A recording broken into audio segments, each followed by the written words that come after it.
아니 우진이 사진이 왜 여기 있지? 성재, 너 은호네 오빠 알아? 은호가 간이식해주려는 사람이 내 동생 우진이었단 말이야? 성재는 우연히 발견한 찢겨진 사진 한 장으로 26년간 겪어왔던 새어머니의 끔찍한 비밀을 마주하게 됩니다.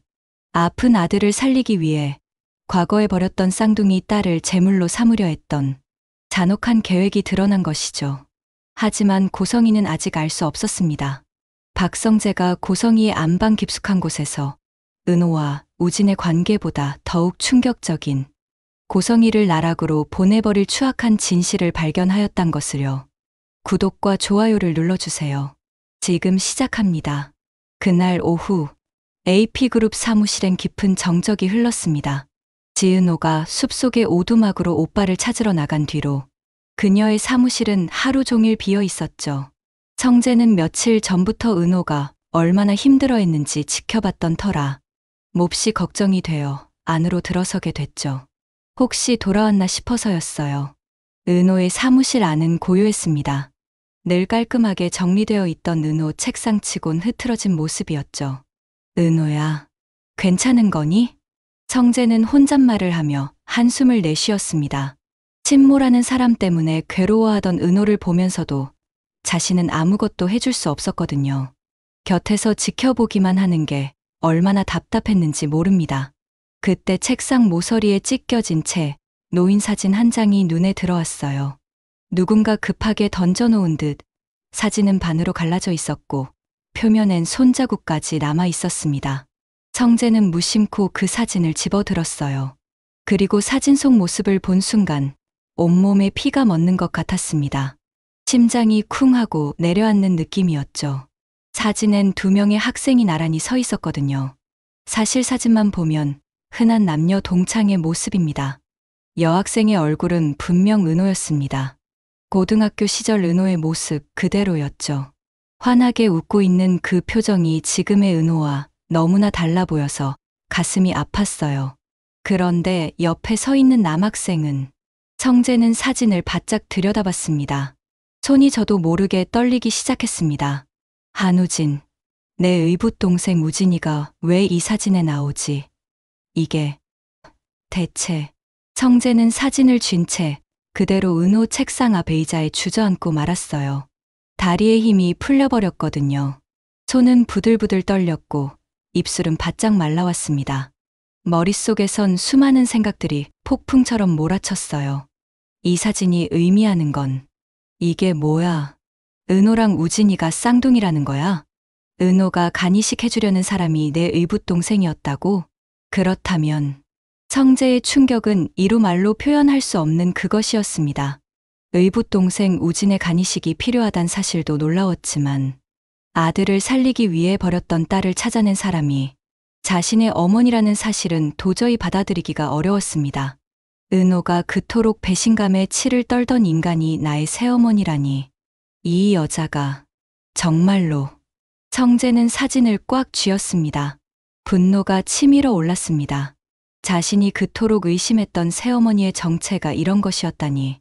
아니, 이건 의심의 차원이 아니었어요. 명백한 범죄였습니다. 자식을 도구로 쓰다니 사람이 어떻게 이럴 수가 있죠?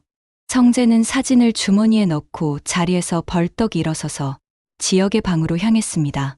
문을 박차고 들어서자 지역이 서류를 보고 있다가 놀라 고개를 들었어요.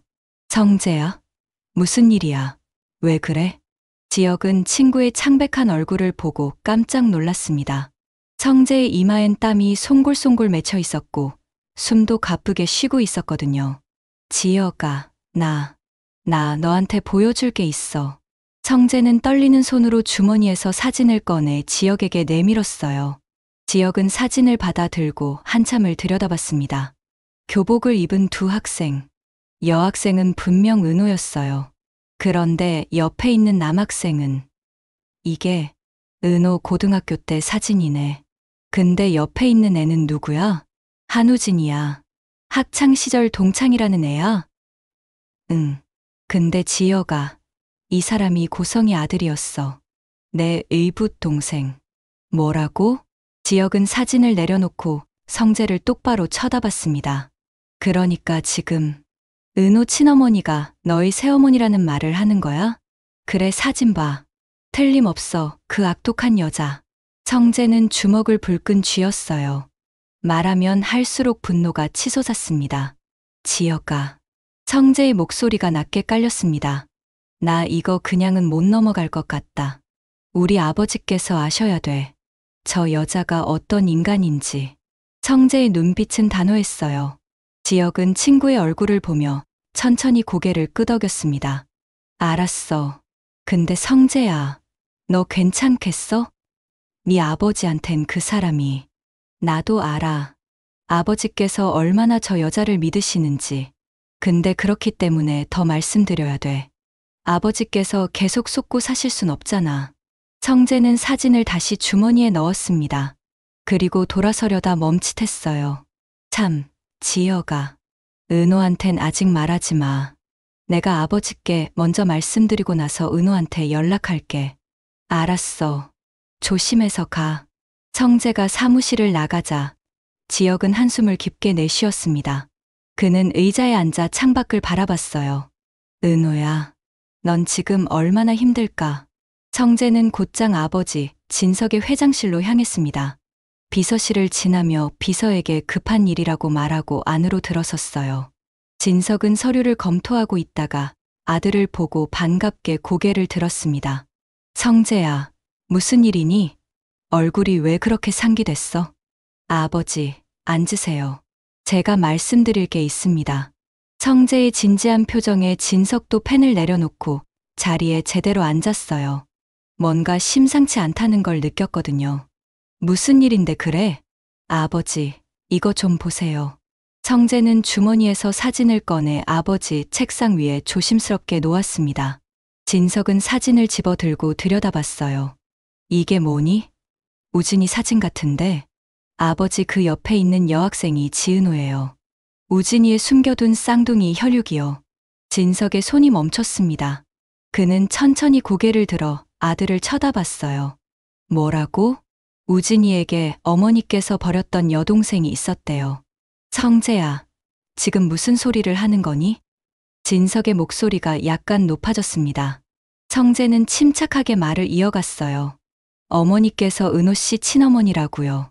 그리고 어머니께서 버렸던 은호한테 접근하신 건 한우진 때문이었어요. 우진이가 간이 안 좋았었나 봐요. 말도 안 되는 소리 하지 마. 네 어머니가 그럴 리 없다. 진석은 단호하게 고개를 저었습니다. 하지만 성재는 물러서지 않았어요. 아버지, 제가 직접 확인했어요. 우진이가 병원에 입원해 있는 것도, 어머니께서 우진이를 만나러 가시는 것도 확인했습니다. 그건 내 어머니가 아들을 돌보는 게 뭐가 잘못됐니? 아버지, 그게 아니라. 성재는 답답한 마음에 책상을 톡 쳤습니다. 어머니께서 은호 씨한테 거짓말로 접근하셔서 친모인 척하면서 간 이식을 받아내려고 한 거예요. 사진 좀 제대로 보세요. 둘이 쌍둥이잖아요. 진석은 다시 사진을 들여다봤습니다. 이게 어머니께서 쌍둥이 중에 아들만 데리고 가고 딸은 버렸던 거예요. 그러다 아들이 아파서 간이 필요하니까 버렸던 딸을 찾아낸 거고요. 진석의 얼굴이 점점 굳어갔습니다. 하지만 여전히 믿고 싶지 않은 듯 고개를 저었어요. 아니야. 네 어머니는 그런 분이 아니야. 내가 아는 성희 씨는 아버지께서 아시는 어머니는 가면을 쓴 모습이에요. 진짜 모습이 아니라고요. 성재야, 그만해. 네가 네 어머니를 오해하고 있어. 진석은 자리에서 일어났습니다. 더 이상 듣고 싶지 않다는 표정이었어요. 성재는 그런 아버지를 보며 가슴이 답답했습니다. 아버지, 사진 한 장으론 부족하시다면 제가 더 알아볼게요. 증거를 찾아올게요.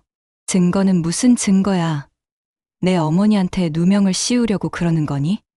아버지, 성재도 목소리를 높였습니다. 저는 지금 아버지를 위해서 이러는 거예요.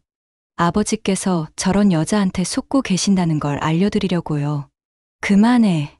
진석이 손을 들어 제지했습니다. 나가봐라. 오늘은 내 말을 더 이상 듣고 싶지 않다. 아버지. 나가.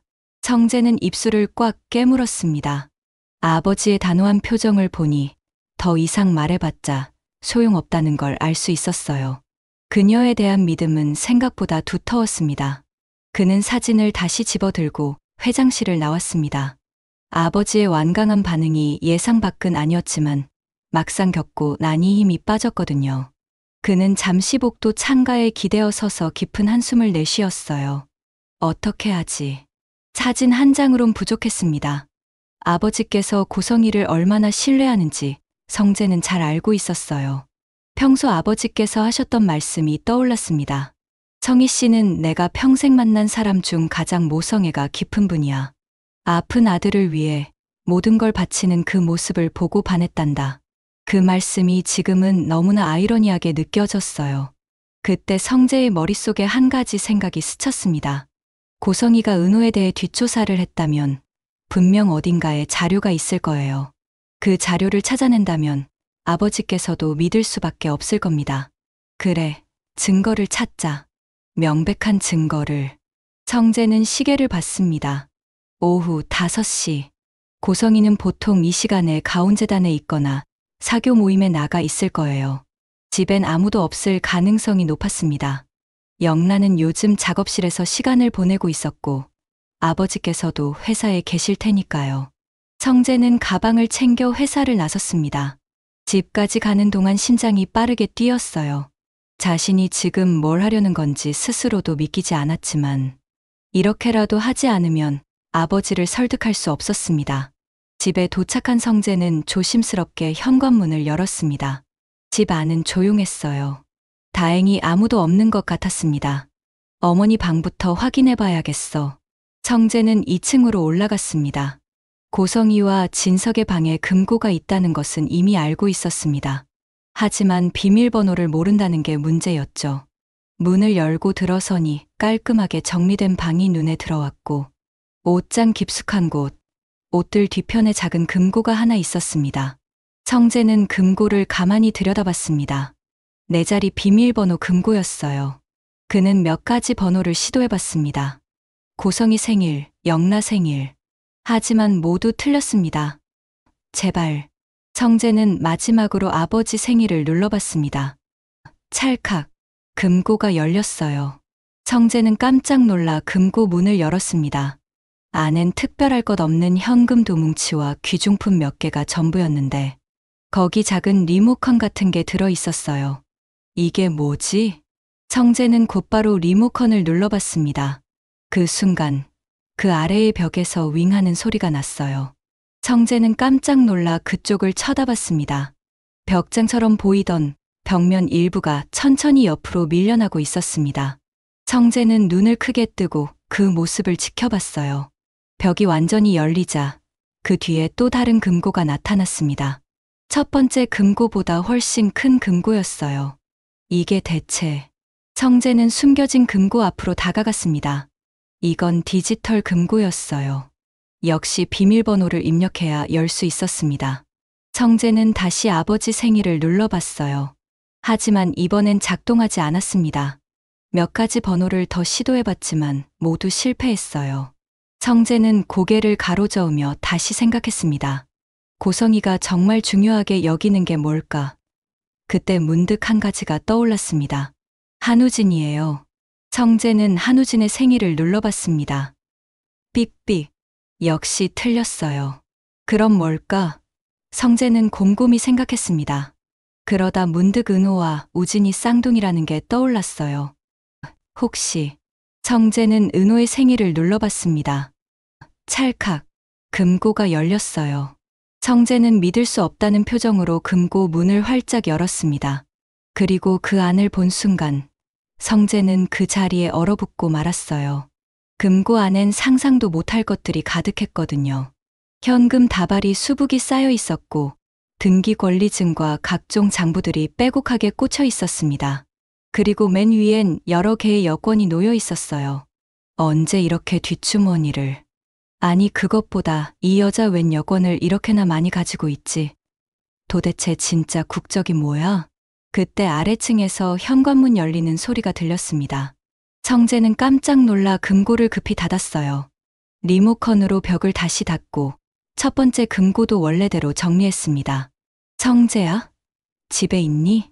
아버지 목소리였습니다. 성재는 서류들을 재킷 안주머니에 넣고 방을 나섰어요. 네, 아버지. 지금 내려갑니다. 성재는 계단을 내려가며 가슴을 쓸어내렸습니다. 아슬아슬했어요. 하지만 이제 증거를 확보했습니다. 아버지께서 믿지 않으실 수 없는 증거를요. 거실로 내려가니 진석이 넥타이를 풀고 있었습니다. 일찍 들어오셨네요, 아버지. 응. 갑자기 머리가 아파서 일찍 나왔다. 너는 회사는? 저도 일찍 끝나서 잠깐 들렀어요. 잠시 뜸을 들이던 성재는 결심한 듯 다시 말을 꺼냅니다. 아버지 그런데 지금 어머니 관련해서 보여드릴 것이. 성재야, 너 아직도 그 얘기하는 거니? 내가 분명히. 아버지, 제발요. 딱 한 번만 확인을 해주세요. 오늘 이후로 다시는 이 얘기 안 하겠습니다. 성재의 간절한 목소리에 진석은 잠시 침묵했어요. 아들의 목소리가 평소와 달리 절박했거든요. 알았다. 무슨 일이냐? 그래서 뭘 보여준다는 거니? 2층으로 올라가시죠. 성재는 아버지를 안내해 2층 부부 침실로 갔습니다. 진석은 아들을 따라 방 안으로 들어섰어요. 여기가 왜? 아버지, 저기 옷장 안에 금고가 하나 있죠? 내 어머니 금고. 그게 왜? 진석은 평소에도 알고 있던 금고였습니다. 고성이가 귀금속이나 중요한 서류를 보관하는 곳이라고만 알고 있었어요. 그 금고 안에 리모컨이 하나 있었습니다. 리모컨, 뭔 소리야? 성재는 옷장을 열고 금고로 다가갔습니다. 어제 확인했던 비밀번호를 입력하자 금고가 열렸어요. 진석은 그 모습을 보며 눈살을 찌푸렸습니다. 성재야, 내가 어떻게 비밀번호를. 아버지 생신이었습니다. 성재는 금고 안에서 리모컨을 꺼냈어요. 진석은 그걸 보며 고개를 갸우뚱했습니다. 그게 뭔데? 이걸로 뭔가를 여는 것 같습니다. 어제 우연히 버튼을 눌렀는데 성재는 리모컨의 버튼을 눌렀습니다. 윙하는 소리와 함께 금고 아래 벽장처럼 보이던 벽면이 천천히 옆으로 밀려나기 시작했어요. 진석은 그 모습을 보고 깜짝 놀라 뒤로 한 걸음 물러섰습니다. 이게 대체. 벽이 완전히 열리자 그 뒤에 커다란 금고가 모습을 드러냈습니다. 진석은 믿을 수 없다는 표정으로 그 금고를 바라봤어요. 자신의 집에, 자신의 방에 이런 게 숨겨져 있었다는 사실이 믿기지 않았거든요. 이게 언제 이런 게 생긴 거야? 아버지께서 모르셨던 겁니다. 어머니께서 몰래 설치하신 거예요. 진석의 얼굴이 점점 굳어갔습니다. 성재는 금고 앞으로 다가가 비밀번호를 입력했어요. 어제 확인했던 은호의 생일이었습니다. 찰칵 금고가 열렸어요. 아버지, 안을 보세요. 성재가 금고 문을 활짝 열자 진석은 그 안을 들여다봤습니다. 그리고 그 순간 진석의 얼굴에서 모든 혈색이 빠져나갔어요. 금고 안에는 성재가 보았던 대로 금괴들과 현금 다발들이 수북이 쌓여 있었고 각종 장부들이 빼곡하게 꽂혀 있었으며 맨 위에는 여러 개의 여권이 놓여 있었습니다. 그것은 진석이 26년간 알지 못했던 고성이의 진짜 모습이었습니다. 이게 다 뭐야? 진석은 떨리는 손으로 여권 하나를 집어 들었습니다. 표지를 열자 고성이의 사진이 나왔지만 이름은 왕메이링이라고 적혀 있었어요. 진석은 다른 여권도 펼쳐봤습니다. 장리나, 리수정, 고명희. 모두 고성이의 사진이었지만 이름은 달랐어요. 이건 위조 여권이잖아. 네, 아버지. 그것만이 아닙니다. 성재는 금고에서 장부 하나를 꺼내 아버지께 건넸습니다. 진석은 장부를 펼쳐 읽기 시작했어요. 거기엔 20년이 넘는 세월 동안 기록된 돈의 흐름이 빼곡하게 적혀 있었습니다. 회사 하청업체들로부터 받은 돈, 그걸 빼돌린 기록들, 날짜와 금액, 방법까지 상세하게 적혀 있었어요. 이게 우리 회사 하청업체들 목록인데 진석의 목소리가 떨렸습니다. 자신이 신뢰했던 아내가 뒤에서 이런 짓을 하고 있었다는 사실이 믿기지 않았거든요. 성재는 금고 안쪽에서 낡은 서류 봉투를 꺼냈어요. 아버지, 이것도 보세요. 봉투 안에는 오래된 신분증 사본이 들어 있었습니다. 진짜 고성이의 신분증 사본이었죠.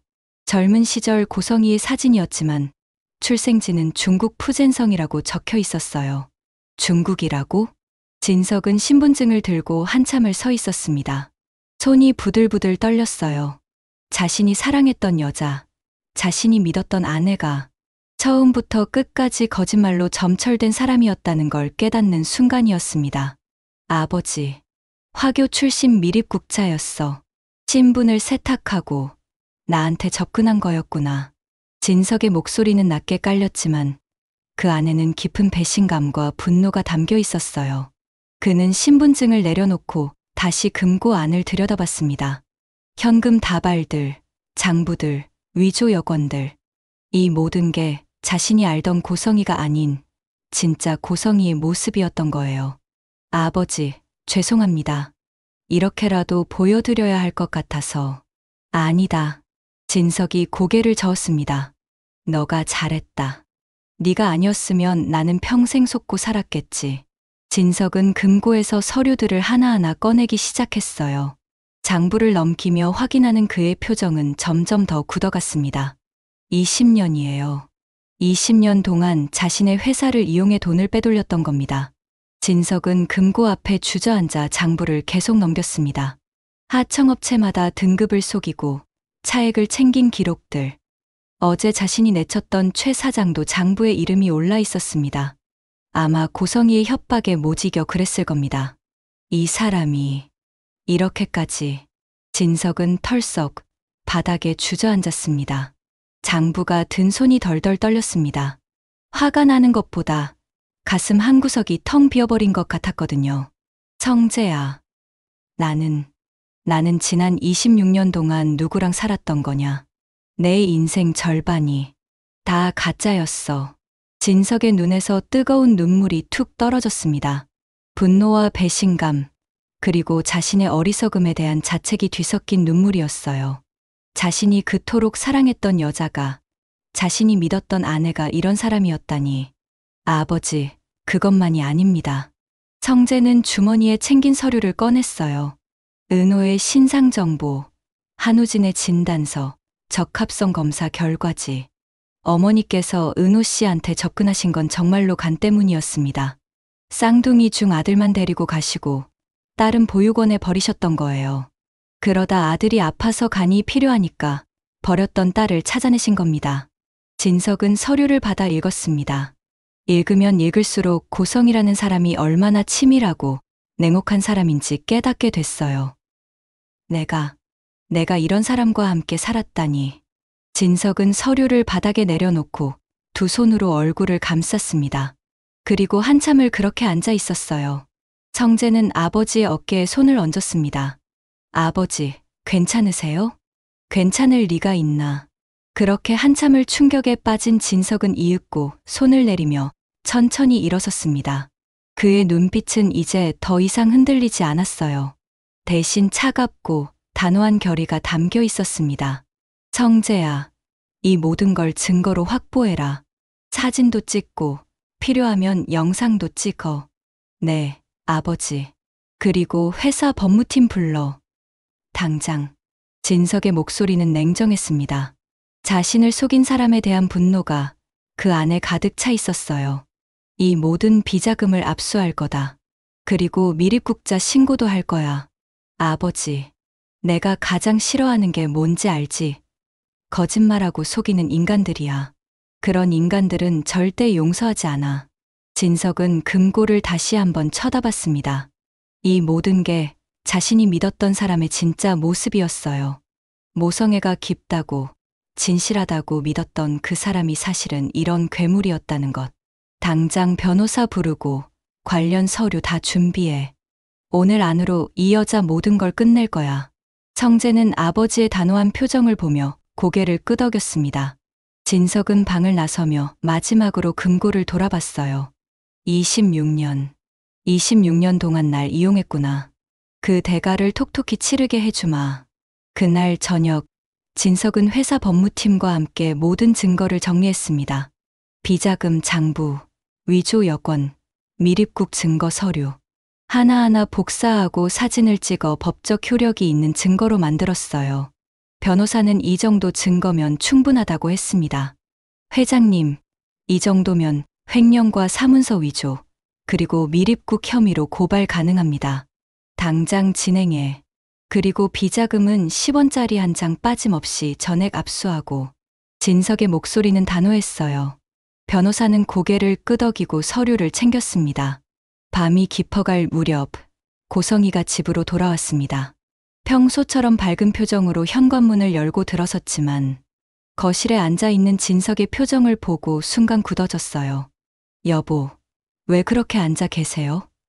무슨 일 있어요? 고성이는 애써 밝게 웃으며 다가갔습니다.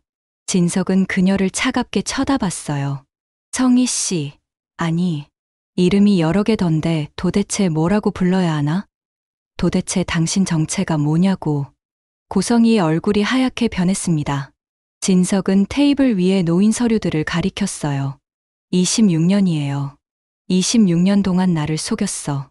미립국자 주재의 신분을 세탁하고 내 옆에 붙어서 내 회사 돈을 빼돌려. 여보, 그게 아니에요. 오해예요. 오해. 진석이 비웃었습니다. 비밀 금고에 쌓인 수십 수백억의 현금이 오해라고? 여러 개의 위조 여권이 오해라고? 20년치 비자금 장부가 오해라는 거요? 고성이는 더 이상 변명할 수 없었습니다. 진석은 자리에서 일어나 그녀를 내려다봤어요. 당신이 쌍둥이를 낳고 하나는 버린 것도 다 알아. 그 버린 딸을 찾아내서 간을 빼내려고 한 것도. 네가 사람 새끼야? 너는 사람이 아니야. 괴물이지. 여보, 나한테 손도 대지 마.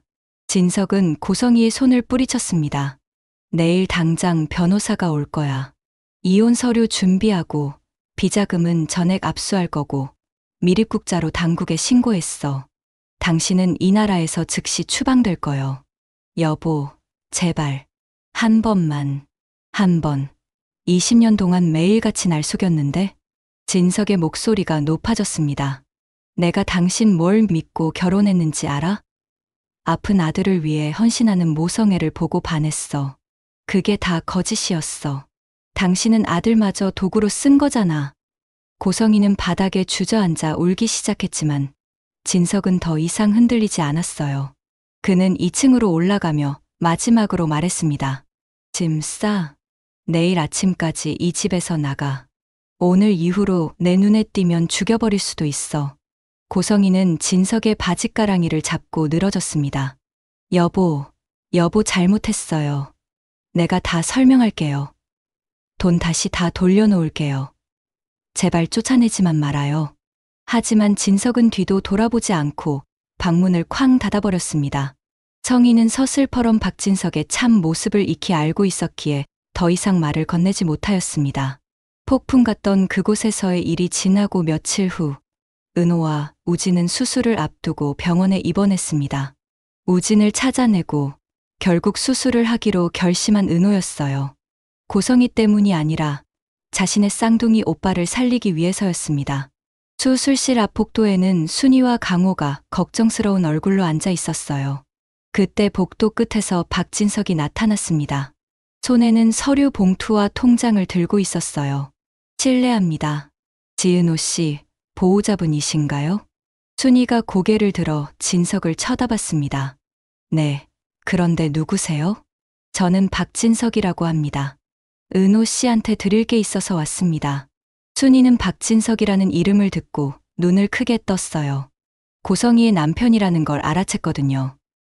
혹시 그 여자 남편분이세요? 네, 죄송합니다. 제 아내가, 아니, 전 아내가 은호 씨한테 큰 잘못을 저질렀습니다. 진석은 깊게 고개를 숙였어요. 순이는 일어서서 진석을 마주봤습니다. 당신도 몰랐던 일이잖아요. 괜찮습니다. 아닙니다. 제가 그 여자를 제대로 보지 못한 죄가 있습니다. 그리고 진석은 봉투를 꺼내 두 손으로 정중히 순이에게 건넸습니다. 이건 고성희가 20년 동안 빼돌린 비자금입니다. 제가 전부 압수했고 이 돈은 은호 씨한테 드리는 게 맞다고 생각합니다. 비자금이요? 172억 원입니다. 통장으로 정리했습니다. 순이는 깜짝 놀라 뒤로 물러섰어요. 172억이라니 상상도 못할 금액이었습니다. 이런 돈을 어떻게 받으세요? 은호 씨가 겪은 고통에 비하면 아무것도 아닙니다. 그때 수술복을 입은 은호가 복도로 나왔습니다. 수술 전 마지막으로 가족들과 인사를 하러 나온 거였어요. 은호는 복도에 서 있는 진석을 보고 놀랐습니다. 누구세요? 은호 씨, 저는 박진석입니다. 고성이 전 남편이고 우진이 의붓아버지였습니다. 은호의 표정이 굳어졌어요. 진석은 은호 앞으로 다가가 깊이 고개를 숙였습니다. 정말 죄송합니다. 제가 그 여자를 제대로 보지 못해서 은호 씨가 이런 고통을 겪게 됐습니다. 아니에요. 회장님 잘못이 아니에요. 아닙니다. 제 잘못입니다. 진석은 고개를 들고 은호를 똑바로 쳐다봤어요. 그 여자는 이미 추방 조치가 내려졌습니다. 미립국자로 적발돼서 본국으로 돌아갔어요. 다시는 은호 씨를 괴롭히지 못할 겁니다. 은호는 아무 말도 하지 못했습니다. 진석은 통장을 은호 손에 쥐어줬어요. 이건 그 여자가 빼돌린 비자금입니다. 은호 씨 어머니께 드렸지만 은호 씨한테 직접 전해드리고 싶었습니다. 받아주세요. 이건 받을 수 없어요. 제가 제 오빠를 구하는 일이잖아요. 어려운 선택이 아니었어요. 받으세요. 은호 씨 권리입니다. 진석의 목소리는 단호했어요. 은호는 통장을 들고 순이를 쳐다봤습니다. 순이가 고개를 끄덕이자 은호는 천천히 통장을 받았어요. 감사합니다. 제가 감사하죠. 우진이를 살려주셔서. 진석은 잠시 망설이다 입을 열었습니다. 은호 씨, 그리고 수술 끝나고 우진이가 회복하면 제가 우진이를 정식 절차를 밟아 다시 입양하려고 합니다. 네, 박우진. 제 아들로 호적에 흠결 없이 올리려고요. 그동안 우진이가 너무 힘들게 살았잖아요. 이제라도 제대로 된 가족을 만들어주고 싶습니다. 은호의 눈에 눈물이 맺혔어요. 진석은 계속 말을 이었습니다. 은호 씨도 언제든 우리 집에 놀러 오세요. 우진이 남매니까요. 우진이한테 진짜 가족이 필요합니다. 회장님. 아니, 이제 그냥 진석 아저씨라고 불러주세요. 우진이 아빠라고요. 진석은 환하게 웃었습니다. 은호는 더 이상 참지 못하고 눈물을 흘렸어요. 순이도, 강호도 함께 울었습니다. 수술실 문이 열리고 간호사가 은호를 불렀습니다. 지은호님, 들어오세요. 은호는 고개를 끄덕이고 수술실로 향했어요. 문 앞에서 한번 뒤돌아보니 순이와 강호, 그리고 진석이 손을 흔들고 있었습니다. 은호야, 잘하고 와. 누나, 파이팅. 은호는 환하게 웃으며 손을 흔들었어요. 수술실 안으로 들어가니 옆 침대에 우진이 누워 있었습니다. 우진도 수술복을 입고 있었어요. 은호야. 오빠, 미안해. 내가 이런 고생을. 오빠, 그런 말 하지 마. 우리 가족이잖아. 우진의 눈에도 눈물이 맺혔습니다. 은호는 우진의 손을 꼭 잡았어요. 오빠 수술 끝나면 우리 밥 먹으러 가자. 맛있는 거 많이 먹고 하고 싶은 것도 다 하고 이제 우리 진짜로 남매로 살자. 그래, 그러자. 두 사람은 서로의 손을 꼭 잡고 있었습니다. 결국 거짓으로 쌓아 올린 26년의 세월은 처참하게 무너져 내렸습니다. 탐욕스러운 가면을 벗고 빈털터리가 되어 쫓겨난 고성이와 달리 진정한 가족을 찾은 은호와 우진에게는 따뜻한 봄날이 찾아왔습니다. 오늘 이야기가 흥미로우셨다면 구독과 좋아요를 눌러 공감을 표해주세요. 감사합니다.